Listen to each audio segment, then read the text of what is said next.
সুপ্রিয় দর্শক, আসসালামু আলাইকুম। দেশ এবং প্রবাস যে যেখান থেকে আমার এই ভিডিও দেখছেন, আপনাদের সবাইকে আমার এই নবাবগঞ্জ মিডিয়ার পক্ষ থেকে জানাচ্ছি আন্তরিক শুভেচ্ছা এবং অভিনন্দন। আজকে আপনাদেরকে একটা বিশেষ জিনিস দেখানোর জন্য আমি এখানে উপস্থিত হয়েছি। আপনারা হয়তোবা প্রথমে এটাকে সবুজ শস্য ক্ষেত মনে করে ভুল করতে পারেন। এটা আসলে একটি খরস্রোতা নদী, বাংলাদেশের অন্যতম বৃহত্তম একটি নদী কালীগঙ্গা। আসলে এখানে দেখুন একেবারে প্রচুর কচুরিপানা দিয়ে কিন্তু একদম সম্পূর্ণ নদীটি ভরে গেছে। পানি দেখা যাচ্ছে না, যে বিন্দু পরিমাণ জায়গাও কিন্তু ফাঁকা নেই। দেখতে পাচ্ছেন এখানে এই ট্রলারটি এই ঘাটে কিন্তু লাগতে পারেনি। এখানে আসলে কোনো ট্রলার চলাচল এখন করছে না। এটা কিন্তু আসলে আপনারা দেখতে পাচ্ছেন, আমি দাঁড়িয়ে আছি, কিন্তু এটা পাতিলঝাপ। এই যে দেখুন পাতিলঝাপ বাজার, এটা কিন্তু পাতিলঝাপ হাট বাজার। পাতিলঝাপ এই হাট বাজারে এখানে কিন্তু একটি খেয়া ঘাট রয়েছে। এই যে আপনারা দেখতে পাচ্ছেন, এটা দিয়ে খেয়া পার হয় ঠিক ওইখানে ওই পারে আমাদের আসলে নবাবগঞ্জ থানায় 5টি গ্রাম, বিশাল এরিয়া নিয়ে কিন্তু 5টি গ্রাম রয়েছে আমাদের নবাবগঞ্জ থানার। ওই পারের লোকজন কিন্তু এই একটি মাত্র খেয়াঘাট এখান দিয়ে কিন্তু যাতায়াত করে, এবং এই হাটে কিন্তু এখানে সমস্ত লোকজন তাদের কেনাকাটা বা বিক্রি, ফসল সবজি সমস্ত কিছু কিন্তু আমাদের এই পাতিলঝাপ হাটে ওনারা বিক্রি করে থাকেন। তো এখানে আপনারা দেখতে পাচ্ছেন এই কচুরিপানার কারণে এখানে কিন্তু কোনো রকম ট্রলার নেই, একদম সমস্ত ট্রলার চলাচল বন্ধ রয়েছে।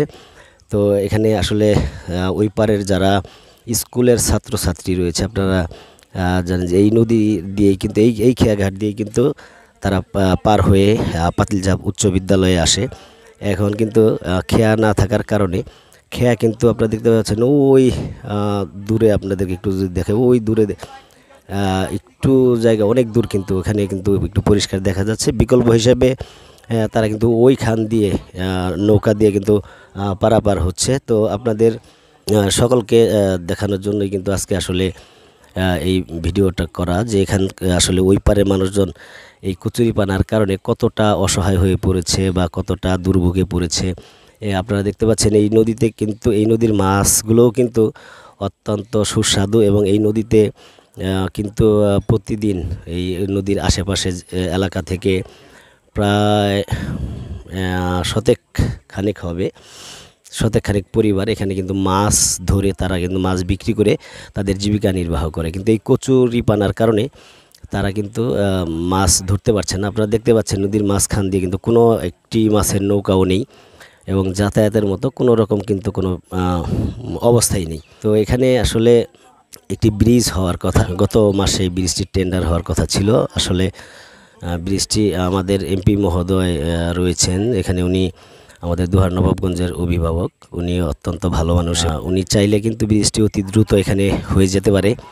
তো এই এলাকার মানুষের দাবি যে এমপি মহোদয় যদি একটু এই বিষয়ে একটু হস্তক্ষেপ করেন, বা মানুষের এই দুর্ভোগের কথা চিন্তা করে হলেও যদি একটু তদবির করেন, তো ব্রিজটা অতি দ্রুত করা সম্ভব। আমরা উত্তর বালখণ্ড যাচ্ছিলাম বকেয়া কাজ করার জন্য, কচুরিপানার কারণে খেয়া পারাবার বন্ধ, আমরা যাইতে পারতেছি না কাজ করতে। এখানে ব্রিজ হইলে সবারই সুবিধা হবে, এলাকার লোকজনের সুবিধা হবে, আমাদের পল্লী বিদ্যুতের লোক আমাদের কাজ করতেও সুবিধা হবে।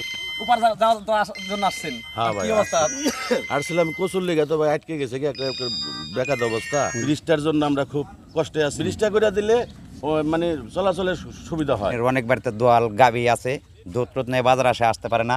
অনেক সময় বাসায় ঘুরে যায়, আবার জাংলা খাত বহুত নদীর উপরে, মানে সবজি তো ইন টোটালে এনে কস্তুরি লেগে পারে হইতে পারে না। একমাত্র পাতিলঝাপ খেওয়া ঘাটে যদি এই ব্রিজটা হয়, 5টা গ্রামের মানুষ কত বড় কষ্টে আছে জানি কইলে না।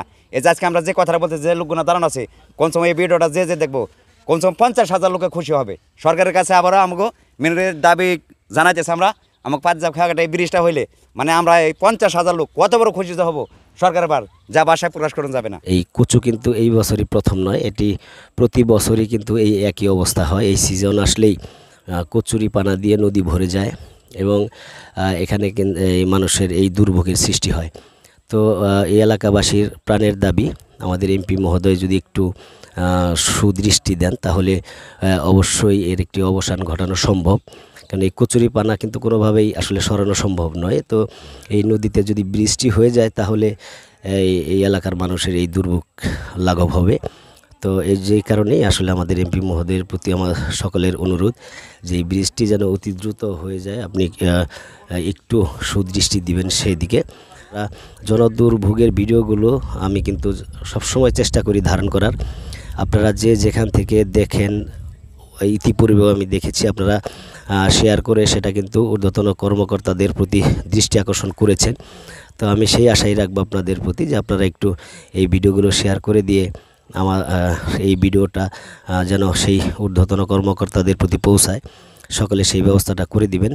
আপনাদের সবাইকে অসংখ্য ধন্যবাদ জানিয়ে এখনই আমি আমার এই ভিডিওতে এখান থেকে বিদায় নেব। সকলে ভালো থাকবেন, সুস্থ থাকবেন।